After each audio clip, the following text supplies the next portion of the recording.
To believe the yellowed pages of a police report, hold the final truth is the most dangerous form of self-deception. You read the cold, typed words, victim, perpetrator, evidence, and you feel a sense of order, a neat box tied with the ribbon of justice. But I have held these files. I have felt the brittle paper crackle under my touch, and I can tell you, they are a lie. They are a thin shroud thrown over a chasm of impossibilities, a lullaby sung to a public that cannot bear the true sound of the dark. The ink is merely dried blood, masking a story that defies logic, a story that seeps through the cracks of reality. The real horror isn't in the crime itself, it's in what the crime you unleashed, what lingers in the evidence locker, whispering from behind a plastic bag. What follows the detectives home, a shadow clinging to their shoulders, a cold spot in the corner of their eye. They don't write that part in the official account, but I can hear it. I can hear it, all. Tonight we do not read reports. We listen to the echoes left behind in the blood-soaked soil, and the splintered wood of a door kicked in by something not human. We trace the patterns the crows make as they circle a forgotten crime scene, for they see the spiritual decay that cameras can never capture. The first echo we will listen to comes from a place called Blackwood Creek, a town that sealed its own doom with a secret buried under the roots of an ancient oak tree. The official story speaks of a missing girl, Sarah Thorne, a runaway teenager who tired of small-town life. A simple case, closed due to lack of leads. But the file feels cold to the touch, unnaturally so, and the whispers that rise from it speak not of a runaway but of a harvest, a debt that was paid to the thirsty ground upon which the town was built. The town of Blackwood Creek was founded on a pact, a dark covenant made by its settlers with the ancient nameless things that slumbered in the forest. They were promised prosperity, healthy livestock, and bountiful harvests, and for generations they received it. The price was simple, a small offering, a token of life given back to the soil every 50 years. A secret kept by a select few families, their bloodlines intertwined with this forgotten promise. But generations pass, and faith erodes into folklore. The pact was forgotten, dismissed as the rambling of senile grandparents. The town modernized, its people turning their eyes to television screens and city lights, their backs to the whispering woods. They had forgotten the price of their peace, but the woods did not. The soil remembered its hunger, the shadows between the trees grew longer, and something began to stir, awakened by neglect and the arrogance of mortal men. Sarah Thorne was not a runaway. She was a vibrant soul, a firefly in the deepening twilight of her town, and that light made her a beacon. She loved to walk the trails that snaked through the Blackwood forest, the same trails where the offerings were once made. She felt a connection to the place, a strange, melancholic pull she mistook for teenage angst. The town elders, the few who vaguely remembered the old tales, would watch her go with a disquiet they couldn't name. They saw in her the same untamed energy as the girls from the old stories, the ones chosen for the tithe. Her laughter echoed a little too loudly among the silent pines, her presence a stark contrast to the creeping decay that had begun to set in around the town's edges. The crows watched her with knowing eyes, their cause not a greeting but a warning. On the night she vanished, the air was thick and heavy, smelling of damp earth and something vaguely metallic, like old blood. A storm was brewing, but it wasn't a storm of rain and thunder. It was a storm of unseen energies, a vortex of ancient hunger finally breaking its fast. Sarah had argued with her parents, a trivial fight about curfews and freedom that served as the perfect mundane excuse for her disappearance in the official report. She stormed out, heading for her sanctuary, the woods, but as she crossed the threshold from the manicured lawns of the town into the gnarled chaos of the forest, the world shifted. The familiar path seemed to twist before her eyes. the trees leaning in as if to share a terrible secret. The sounds of the town faded away, replaced by a profound, deafening silence, the kind of silence that precedes a scream. The police search was a farce, a performance for the sake of procedure. They found a single sneaker near the old oak tree, the one locals called the Hanging Man's Oak. The report noted it as evidence of her path. What it didn't note was the strange black fungus that had begun to grow in a perfect circle around the tree's base, a fungus that had never been seen in the region before.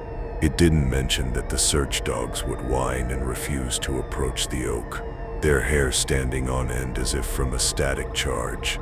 It didn't mention the testimony of Old Man Hemlock, who lived on the edge of the woods and swore he heard something that night, not a girl's scream, but the sound of 1,000 whispers, a chorus of dry, rustling voices that seemed to emanate from the ground itself.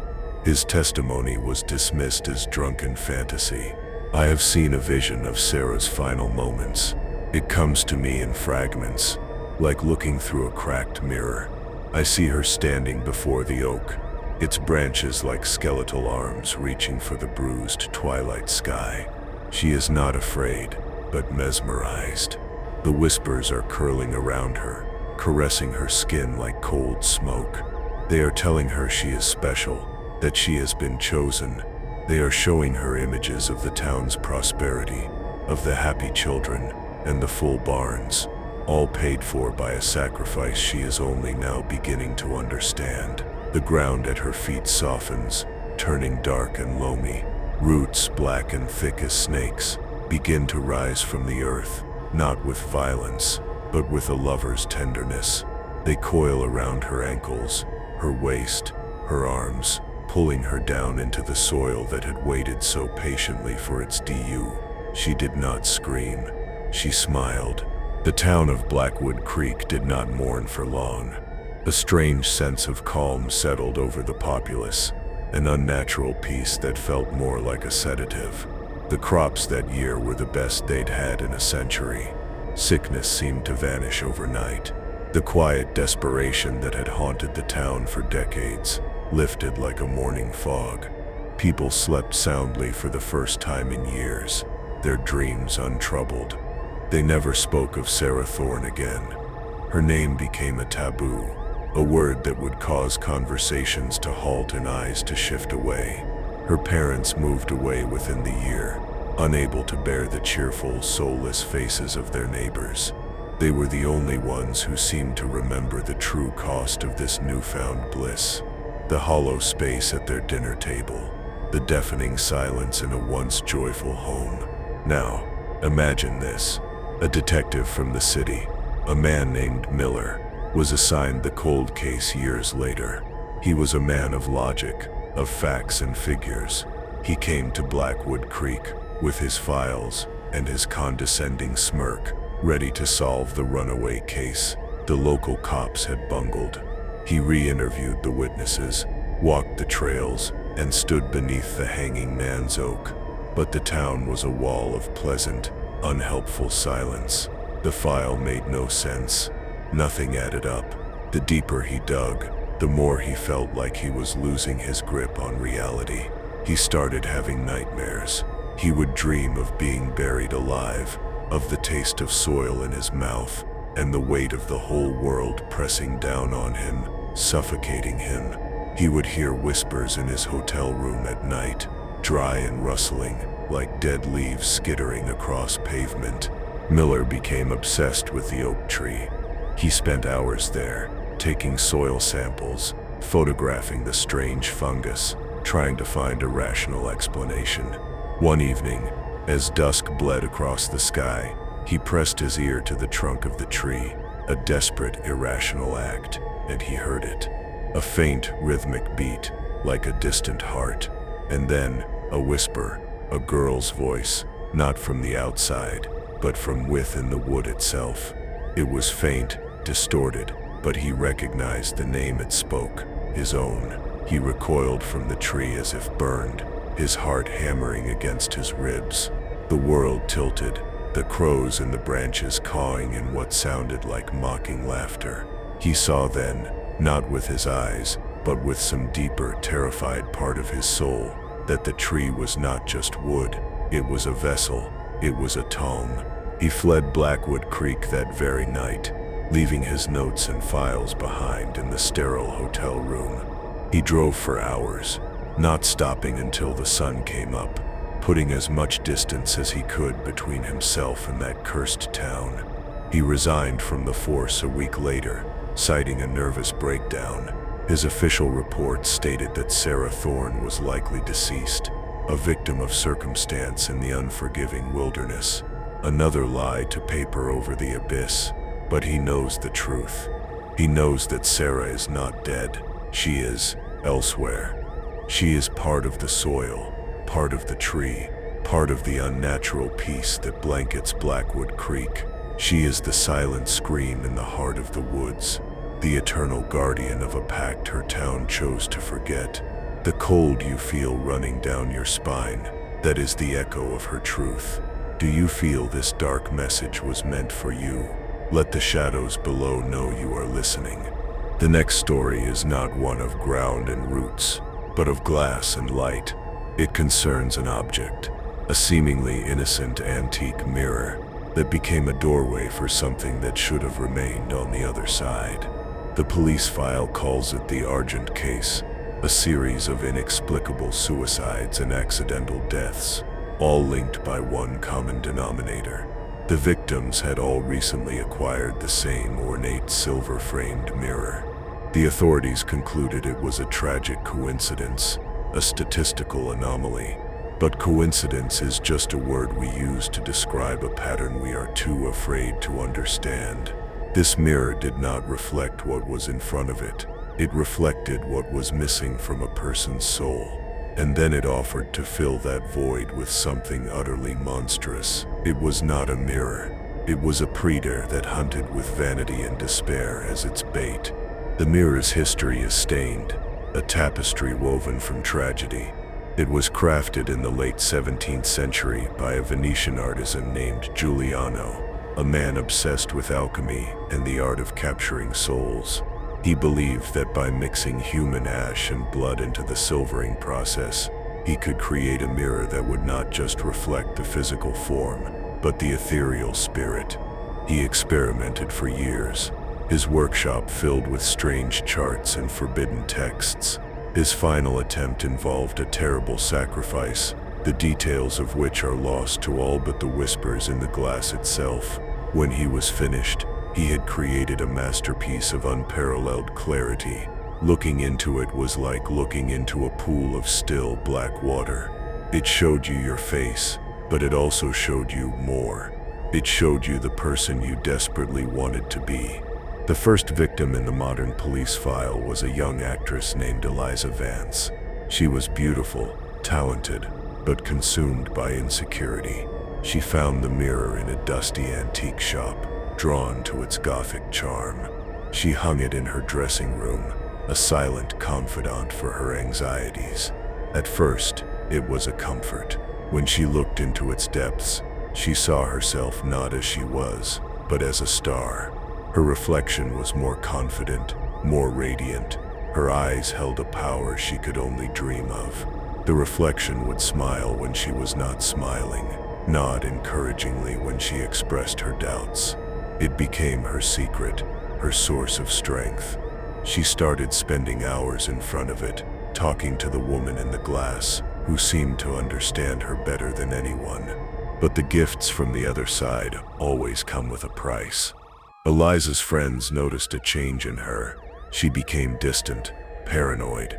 She would talk about her other self in the mirror, the one who was pushing her to be better, to be ruthless.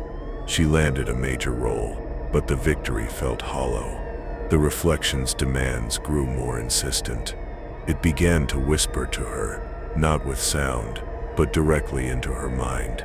It told her she wasn't good enough, that she needed to get rid of the competition, that true beauty required sacrifice. Her own face in the mirror began to look pale and drawn, while the reflection grew more vibrant, more real. It was feeding on her, draining her life force to give itself form, to strengthen its connection to our world. The mirror was no longer a comfort, it was a cage. The end came swiftly. The police report describes it as a suicide. Eliza was found in her apartment, having bled to death in her bathtub. The official cause was self-inflicted wounds. What the report doesn't emphasize is the state of the apartment. Every other reflective surface, windows, television screens, even the backs of spoons, had been smashed or covered with black paint. The only thing left untouched was the ornate silver mirror, which hung pristine in her dressing room. The paramedics on the scene reported an unnerving feeling that the reflection in the mirror was watching them, its eyes filled with a cold, triumphant intelligence. One of them swore he saw the reflection's lips curl into a faint, mocking smile just before they covered the body. A detail left out of the official statement, dismissed as a trick of the light. The mirror was sold as part of Eliza's estate. Its next owner was a reclusive artist named Julian Croft, a man haunted by a creative block. He bought it for its aesthetic, a prop for his melancholic self-portraits. For him, the mirror showed not a more confident version of himself, but a master artist. His reflection's hands would move with a fluid grace he had lost, painting masterpieces on an unseen canvas. The whispers began for him too, offering him inspiration, showing him images of breathtaking, terrifying beauty that he could bring to life. He began to paint again, frantically, obsessively. His work became dark, disturbing, filled with images of shattered realities and screaming faces trapped behind glass. He was praised as a visionary, but his health deteriorated rapidly. He was pouring his life, his very soul, onto the canvas at the mirror's command.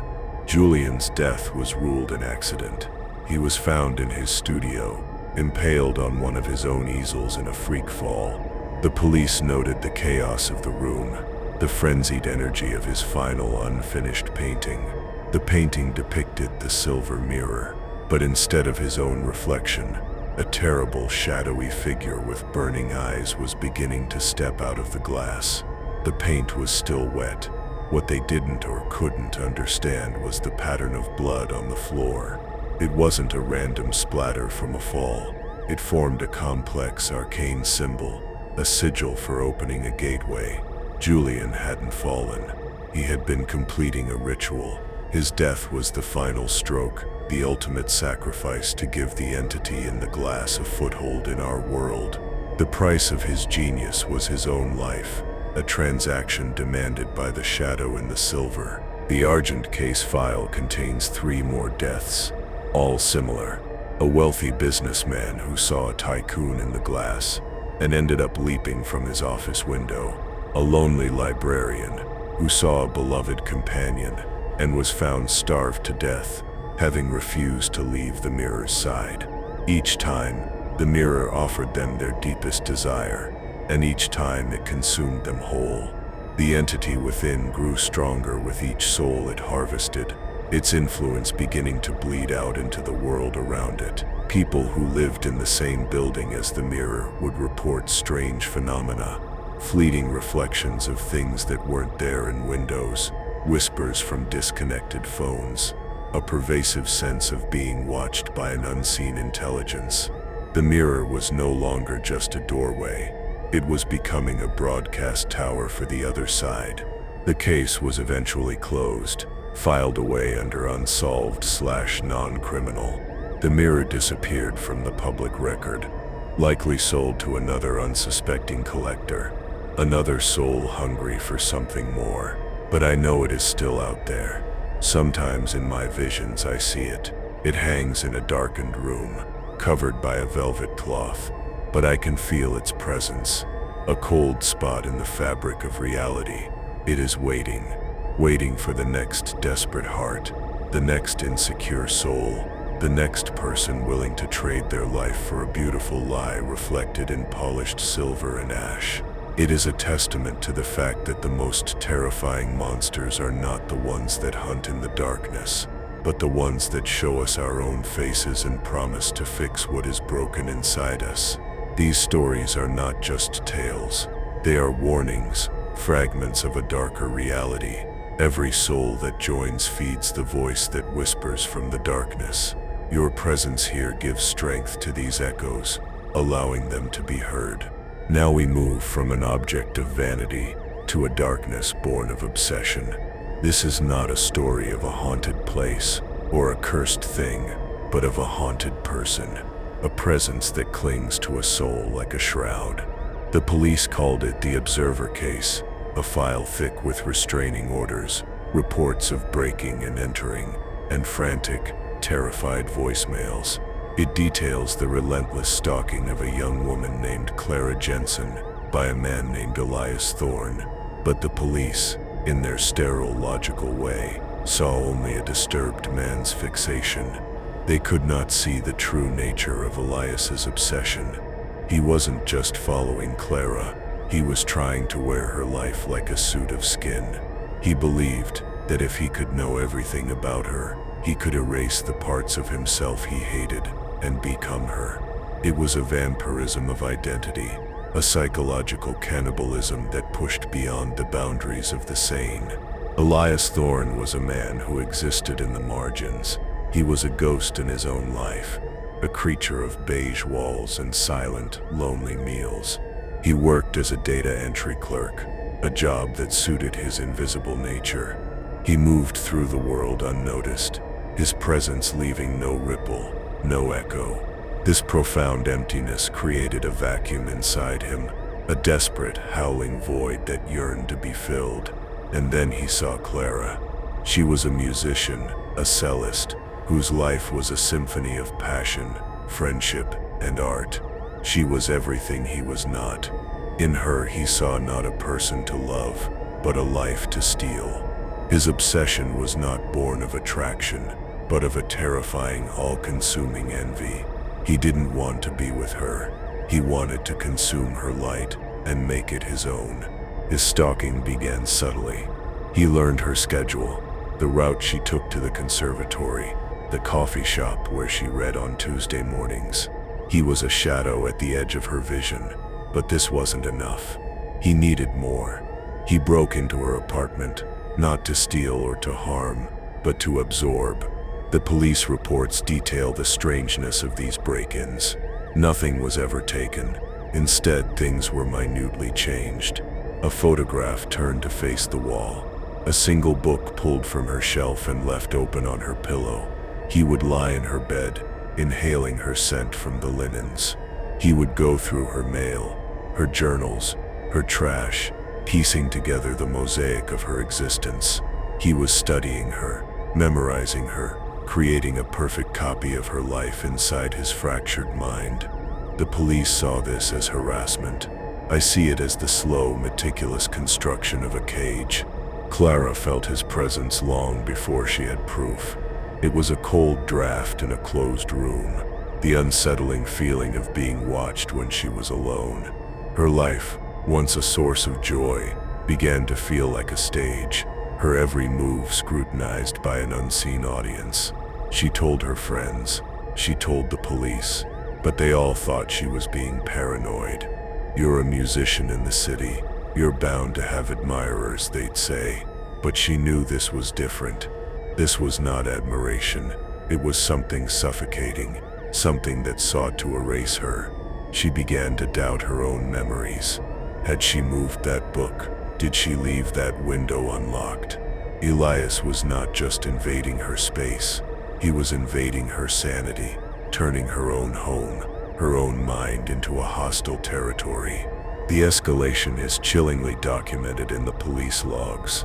He began leaving gifts, not flowers or chocolates, but disturbing facsimiles of her life. A dead bird on her doorstep, the same species as the one tattooed on her shoulder. A single perfect cello string, tied in a noose. He was showing her how well he knew her, how completely he possessed her secrets. He created dozens of fake social media profiles, all using variations of her name, and used them to interact with her friends, to post cryptic messages on her public pages. He was inserting himself into her digital life, weaving his own dark thread into the tapestry of her relationships. The police issued restraining orders, which he treated as mere suggestions. The paper they were printed on was no defense against a phantom. The file's final report is a narrative of utter terror. Elias managed to disable the security cameras in her apartment building and cornered her in the laundry room. The police transcript of her 911 call is almost unbearable to read. She isn't screaming that he is going to kill her. She is screaming that he is trying to become her. She describes him whispering to her, not threats but her own memories. He told her about her childhood fear of clowns, about the melody she was composing in secret, about a conversation she'd had with her mother just hours before. He was wearing her life, speaking her history. He held up a small cracked mirror and forced her to look.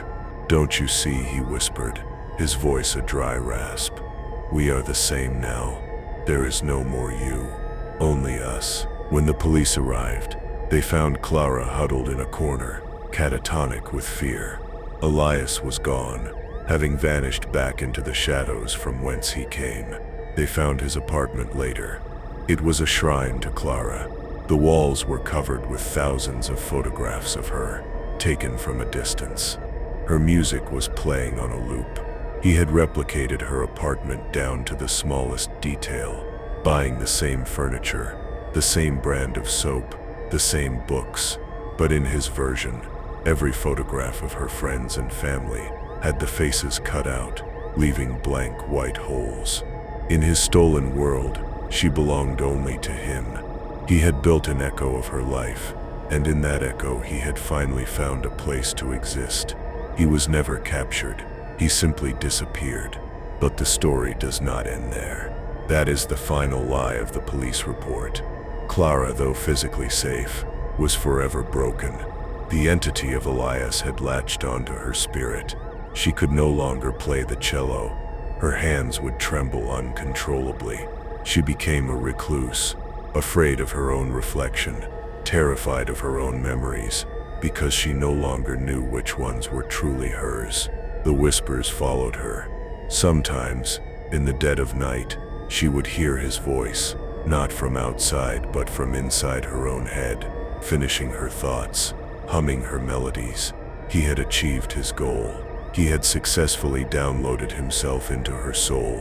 She lives now in a secure facility, a ghost in her own body, while the phantom that broke her walks free, perhaps already searching for a new life to inhabit, a new soul to wear. His file is cold, but the horror it contains is still breathing.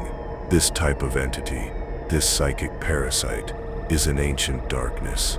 It is born from the deepest wells of human loneliness and envy. It is a hunger that cannot be satisfied with food or wealth, only with the essence of another. Elias was not just a man. He was a vessel for this hunger. He was a doorway through which this formless horror could reach into our world and touch a life. The police report is a map of its movements, but it fails to name the creature itself. They call it stalking, harassment, obsession. I call it soul-devouring. It is a reminder that the most dangerous prisons are not made of steel bars, but of another person's inescapable awareness. The true horror is not being seen, but being known, completely and utterly, by a mind that wishes to erase you and take your place. What becomes of a soul that has been hollowed out in this way? It becomes a vacant house, a place where any wandering darkness can take shelter. Clara's mind is no longer her own. It is a battleground. The echoes of Elias's obsession war with the fractured remnants of her own identity. Some nights the doctors say she speaks in a different voice, a man's voice, dry and rasping, that talks of data entry and the crushing weight of being invisible. She will describe, with perfect clarity, the view from a window in a building she has never been in. She is a living ghost story, a testament to a crime that has no name in our laws, a violation so profound it shatters the very concept of the self. The file is closed, but the haunting is eternal. The final echo for tonight comes from the Rust Belt, from a decaying industrial town where hope died long ago, leaving behind only smokestacks like broken fingers pointing at a perpetually gray sky. This case is different. It is not about a pact or an object or an obsession. It is about a sound that drove a small community to madness and violence. The police file, known as the Lowell frequency case, is a chaotic jumble of noise complaints, reports of mass hysteria, and ultimately, a dozen violent, inexplicable deaths. The official explanation was environmental contamination from a local factory, causing auditory hallucinations. But the truth, as always, is far stranger. The sound was not a hallucination. It was real, and it was not of this earth. It was a broadcast from a place of absolute despair, and it was tuning the residents of Lowell to its hideous station. The phenomenon began in the east side of town, a forgotten neighborhood of boarded-up houses and unemployed factory workers. It started as a faint, low-frequency hum, barely perceptible, the kind of sound you feel in your teeth more than you hear with your ears. People dismissed it at first as faulty plumbing or a distant generator, but it never stopped. Day and night, the hum was there, a constant, subliminal pressure on the edge of their hearing. It was a sound without a source, an omnipresent drone that seemed to emanate from the very air, from the ground, from the fillings in their molars. Sleep became difficult. People grew irritable, their nerves frayed raw by the incessant, low-level vibration that had invaded their lives. Then, the hum began to change. It started to develop a strange, quasi-rhythmic quality, a pattern that was almost, but not quite, musical. It was a deeply unpleasant melody, full of discordant notes and unsettling intervals that seemed to defy the natural laws of harmony. It was a sound that felt inherently wrong, like listening to a song played backwards, or a human voice, digitally twisted into something monstrous. The police were inundated with calls. People were desperate. The sound was getting into their heads, weaving itself into their thoughts. They would hear it in their dreams. They would hum the alien melody without realizing it. It was an earworm from hell, a psychic infection spreading through the population. The first documented psychological effects were paranoia and vivid, terrifying nightmares. People reported dreaming of vast, empty cities under a black sun, of colossal, unidentifiable structures pulsing with a sickly light. They dreamed of beings made of static and shadow, who spoke in the same discordant hum that now haunted their waking hours. These were not individual nightmares. They were shared. Neighbors who had never spoken before would describe the exact same impossible architecture, the same feelings of cosmic dread and ultimate loneliness. The sound was not just a sound. It was a carrier wave, transmitting visions of another reality, a dead place into the minds of the people of Lowell. It was an advertisement for utter cosmic horror, broadcast directly into their subconscious. The violence started a month after the hum began. It was senseless, explosive. A quiet family man bludgeoned his neighbor to death over a parking dispute. Two lifelong friends got into a knife fight at a local bar, screaming at each other in a language neither of them knew, a language of guttural clicks and whining drones that mimicked the frequency. The police report details a town unraveling at the seams. Domestic abuse calls skyrocketed. People were seeing things, shadows flitting at the edge of their vision. They would complain that their own reflections were not moving correctly, that their loved ones' faces would momentarily distort into something unrecognizable. The sound was rewriting their perception of reality, eroding the barriers between the self and a deeply hostile other. The epicenter of the phenomenon was an abandoned radio observatory on a hill overlooking the town. A relic of the Cold War, its massive dish was rusted and pointing uselessly at the sky. A team of investigators, including a sound engineer, went to the site, hoping to find a source for the hum. The official report states they found nothing but decay and vandalism, but the sound engineer's unofficial notes, which I managed to acquire through a contact who felt the cold dread of this case, tell a different story. As they approached the dish, the hum became so intense it was physically painful. Their equipment went haywire. The engineer recorded the sound, and when he analyzed the waveform later, he found something impossible. Embedded within the discordant noise was a repeating complex signal. It wasn't random, it was information. It was a message. The message was not in any human language. It was a form of mathematics, a string of prime numbers and geometric progressions that seemed to describe the laws of a universe with different physical constants. It was a blueprint for a reality where life as we know it could not exist, a place of cold, eternal entropy. The sound was a lesson in despair. It was teaching the residents of Lowell the fundamental truth of this other place, that all things decay, that all life is a brief, meaningless flicker in an infinite, uncaring void. It was not driving them mad in the classical sense. It was making them perfectly, horribly sane, according to the laws of its own universe. The violence was not madness. It was a logical response to the realization of absolute meaninglessness. The crisis in Lowell reached its horrifying climax during what the survivors call the long night. For 12 hours, the hum escalated into a deafening, piercing shriek that shattered windows and drove people out of their homes. A mass psychosis gripped the east side.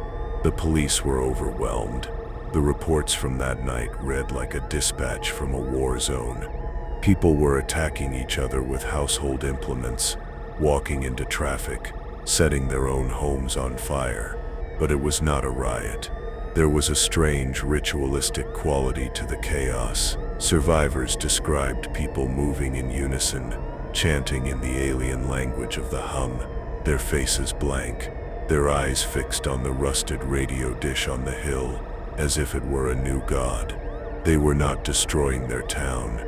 They were preparing it. They were trying to make it more like the world from their nightmares. By morning, the sound was gone.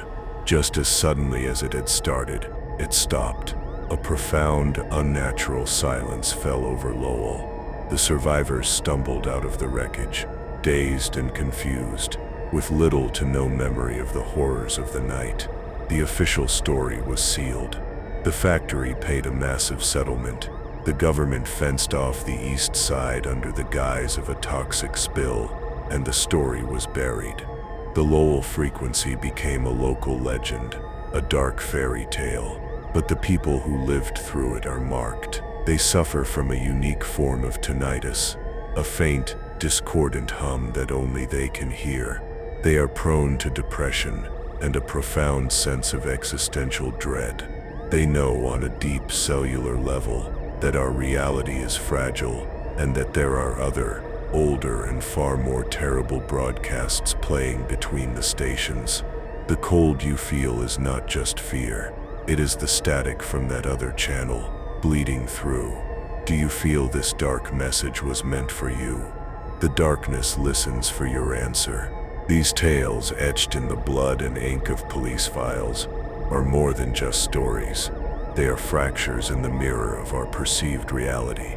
They show us that the neat lines we draw between the known and the unknown, the sane and the mad, the living and the dead, are illusions. The world is not a well-lit room. It is a vast, ancient house, and we are huddled in a single, small chamber with a flickering candle, pretending the creaks from the other rooms are just the wind. We create reports. We invent explanations. We use words like coincidence and psychosis to keep the darkness at bay. But the darkness is not outside. It is a fundamental part of the architecture. The pact with the hungry soil, the soul-stealing mirror, the identity thief, the frequency of despair. These are not anomalies. They are the house settling. They are the whispers from the other rooms, reminding us that we are not, and have never been, alone. Consider the spiritual residue of these events. A place like Blackwood Creek is now permanently stained. The very earth is saturated with the energy of that ancient, hungry pact. Children born there will be prone to nightmares of the woods. They will feel a strange pull towards the hanging man's oak, never understanding that the ground they walk on is part of a living, breathing, and patient entity.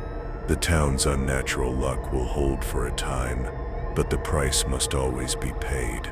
The soil will hunger again, and the next time, it may not be satisfied with just one. The cycle has been reawakened, the old wound reopened, and the blood that consecrated that pact now calls for more. The file is closed, but the ledger remains open, and a terrible debt is accruing interest. Think of the mirror. It is a nomadic predator, moving from city to city, from soul to soul. Where is it now? It could be hanging in a luxury penthouse, a college dorm room, a forgotten corner of a museum. With every victim it claims, the entity within grows more defined, its connection to our world more stable. What is its ultimate goal? Perhaps it seeks to gather enough energy, enough stolen life force, to finally shatter the glass that separates its reality from ours. To step through. The police saw a series of unrelated tragedies. They failed to see the deliberate, patient progression. They were documenting the feeding habits of a creature whose existence they could not even comprehend. Each file is another footprint, another signpost on its long and terrible journey through human history. And what of the phantoms we create ourselves? An obsession like Elias Thorne's does not simply vanish.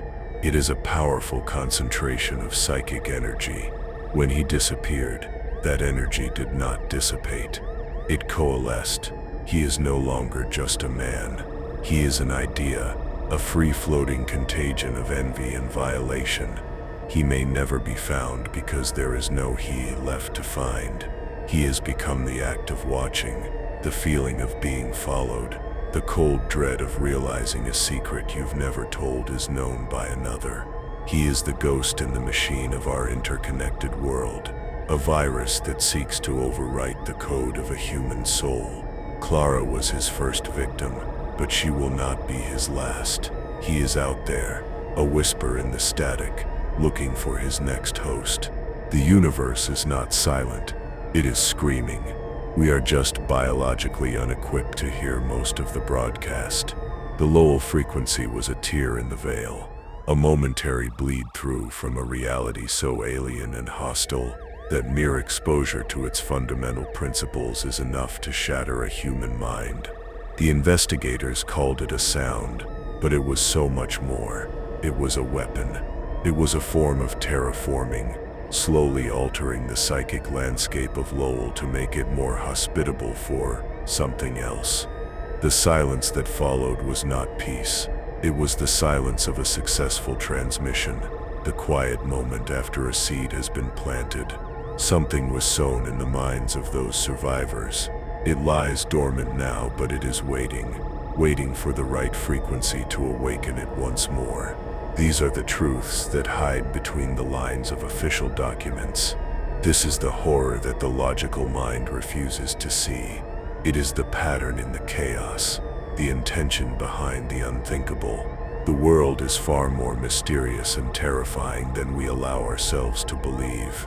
We are surrounded by ancient things, hungry things, things that operate on principles we can never understand. The law can prosecute a man, but it cannot put a shadow in handcuffs. Forensics can analyze blood, but it cannot measure a soul's decay. This is the realm where my work begins, in the shadows of the evidence room, listening to the whispers that cling to the cold, hard facts. The truth is not in the file. The truth is in the chill the file gives you. It is the echo of a scream that no one recorded. These are not just cases. They are omens. They are warnings. And the night is full of them. Every soul that joins this congregation of listeners feeds the voice that whispers from the darkness. Your presence here gives these lost echoes the strength to finally be heard. Remember that. as you turn off the light. You are never truly in the dark alone.